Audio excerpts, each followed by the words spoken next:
I'm not a big birthday celebrator. I'm not the type to make a big thing and invite all my friends out or throw a party.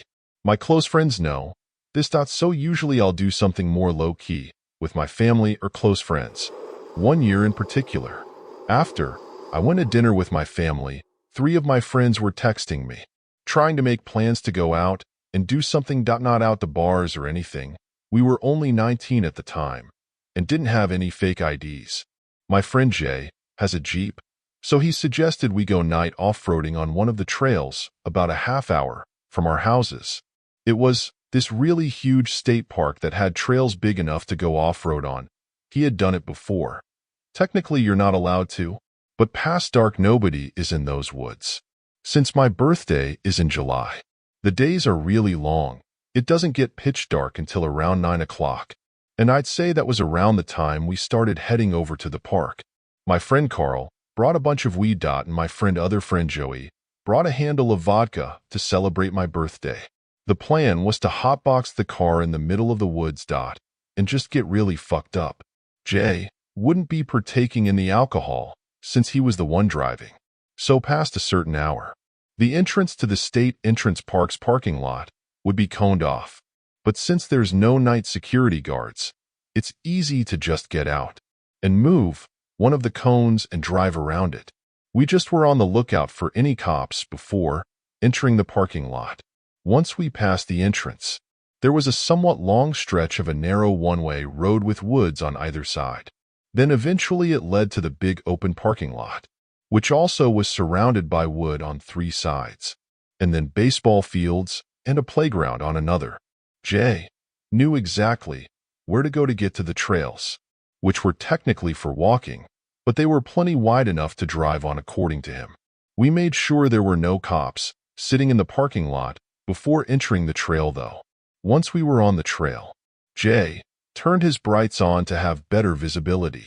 Some parts of the trail were definitely very bumpy and tight, where he'd have to drive slow to be sure to not scrape any trees or a bush on either side. The trail was not built for cars, after all, so caution was necessary. But it was definitely fun at first. Where the trail would open up, where there would be drops, the bumpiness of the ride made it fun. Almost like an amusement park ride. Carl lit up the joint he rolled and started passing it around. When we were deep enough into the trails, Jay stoked the engine and turned off the headlights. We sat in the car with the music playing, and the bottle being passed around. The music was pretty loud too, so when all of us thought we heard something from outside, we genuinely went silent and looked at each other. Jay turned off the music, and we all said, basically at the same time, "What was that? Or did you guys hear that?" We all agreed it was like a high-pitched screaming. Jay turned the headlights back on, but we didn't see anyone in front of us. Still, we wanted to move out of that immediate spot. So he drove a little further down the trail. Once we stopped again, we agreed it might have been a female fox we heard. From here on we hung with the music a bit lower. We were just chilling, making mixed drinks at one point. My friends all sang me happy birthday, really loudly as a joke. Eventually I had to go pee, so I just go out the car and took a few steps out off the trail into the woods. Midstream, I heard what I swore were footsteps nearby. I cut it short and went back into the car, telling my friends, "I heard footsteps." Jay turned on his headlights again, and he and I, being in the front seats, were the first ones to scream when we saw somebody standing about 10 feet in front of the car. On the side of the trail, it was a woman with her hood up. We expected her to do something, but she just stood there. Jay rolled down his window and asked, "You all right?" The women then backed slowly into the woods until she was out of sight. It was at this moment that Carl in the back, somehow, while zonked out of his mind, noticed something horrifying. I still remember the moment he said, "Guys, we're surrounded," and all of us started looking around in the woods, and there had to be at least 3 other people dressed in sweaters, with the hoods up, on different sides of the car, all looking at the car though. Mind you, this was not a cold night. It was the middle of July. They were all standing right off the trail in the woods. Carl, in the back seat, screamed, causing us to turn around and see a man standing right outside the back windshield looking in. The red glow from the tail lights created this creepy red glow in the guy's dead-face expression. I screamed, "Get us out here, just go." Jay listened. He put the car in drive and went as fast as he possibly could over the various rocks and bumps in the trail. We were all freaking out, and the way off that trail took way too long. But when we finally reached the pavement again, through another exit of the dirt trails, I knew we were relieved. Jay, the most sober out of all of us, told the rest of us, who were either drunk or really high, that we're going straight home. We thought about whether those people were just a group of young adults hanging out deep in the woods like we were, but it wouldn't explain all of them just creepily staring at us, standing still.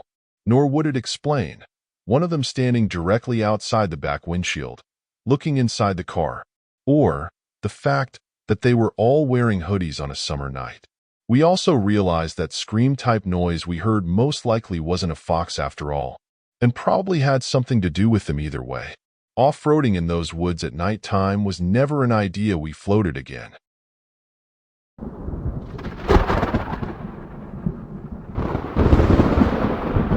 I'll never forget my little sister's 5th birthday.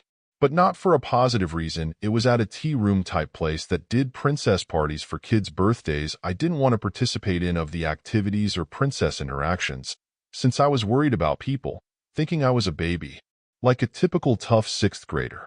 Instead, I was playing on my DS in the chair in the hallway, when a random woman approached me and asked, "Hey, you're Gloria's kid, right?" Gloria is my mom's name. So I told her, yeah. This lady tells me that she's my Aunt Sarah, and that I was probably too little to remember the last time we saw each other. She started talking about how big I had gotten, and asked how I was doing in school. I was pretty used to these kinds of interactions with relatives, so I didn't question it at all, and gave the usual answers. Sarah then told me that she brought a large dollhouse as a birthday present, and needed help carrying it out of her car. She told me that she also had brought another cake, and offered me the first slice if I helped her. I was almost 12, so I was taught about creeps, and the fact that this was almost textbook kidnapping scenario. But like I said, these type of interactions were super common in my family. I also admit that I made the mistake of trusting Sarah more, because she was a woman. So I agreed to help, and followed Sarah out the back door. The car wasn't parked. It was still running, with a man in the driver's seat. Sarah could tell that the man being there made me suspicious, so she quickly told me that was my Uncle Dennis, and started urging me to hurry with the dollhouse before the cake frosting melted. I had a bad gut feeling. Why hadn't she asked Dennis to help her carry the dollhouse in? And why did they keep the car running when there were plenty of empty lots to park in? I stood where I was and refused to move. Sarah's tone became much less friendly, as she now commanding me to come to the car. Sarah tried to tug my jacket sleeve, but I swatted my hand away and I yelled at her to stop. She looked furious, and for a second there I thought Dennis was about to step out of the car. Thankfully, we all heard my mom and aunt loudly yelling my name. Sarah jumped in the car, and she and Dennis both took off. I ran through the back door and met my mom and aunt halfway inside. I immediately told them what happened. My mom hugged me and told me that she was so sorry, and that everything would be okay, while my aunt had told the tea room workers. They basically put the tea room in lockdown. AMD had all the kids gathered in one room to make sure no one else had gone missing. Thankfully, no one had. The police eventually came to speak to me about what had happened. I told them as much as I could about Sarah and Dennis. The police officer that I spoke to promised me that they would give back to me and my mom if they found out anything new. But we never heard anything back from the police about Sarah or Dennis, or whatever their real names were. As far as we know, they've never been caught. I still have no idea how Sarah knows my mom's name. I just try to be grateful that I'm okay, and avoid thinking about what would have happened to me if I hadn't listened to my gut and had followed Sarah to the trunk of her car.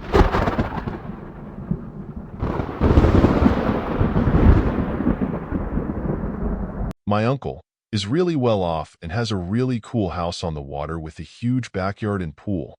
So for my 21st birthday, he let me use the backyard to throw a big party, since he was out of town for the month anyway. Since it was my 21st and I wanted to go crazy, I invited all my friends and told them to invite all of their friends, just as long as they bring their own beer. The party started at 8. My uncle had a surround sound speaker system in the yard that was perfect for parties. I just plugged my burner phone in and put on a music mix that was good for parties. I told everyone that I invited to stay out of the house though unless they were going to the bathroom. It was strictly a backyard party. I quickly realized there were more people than I was anticipating. Almost all of my friends who I invited showed up, with extra people accompanying them. And then on top of that, people I didn't even recognize were walking in groups together through the gates. I had to assume everyone here was invited by people who I invited. But when there were easily more than 80 people in the backyard, I started getting anxiety about the cleanup and potential damage I'd find tomorrow. I tried my best to keep my eye on who was going in and out of the house. It was a long night though. Being the birthday guy, I did get distracted often. The party got way more crowded before it started to slow down. And eventually, the police came and shut down the party because multiple neighbors complained. So I had to tell everyone to leave, except for a select group of my friends. There were about 10 of us left outside by the pool, and these numbers dwindled down until it was just myself and my friend Rob. My uncle told me I couldn't have anyone sleep over, but honestly, I didn't think it would hurt if only Rob stayed over. He was blackout drunk anyway, and would just easily pass out on the couch.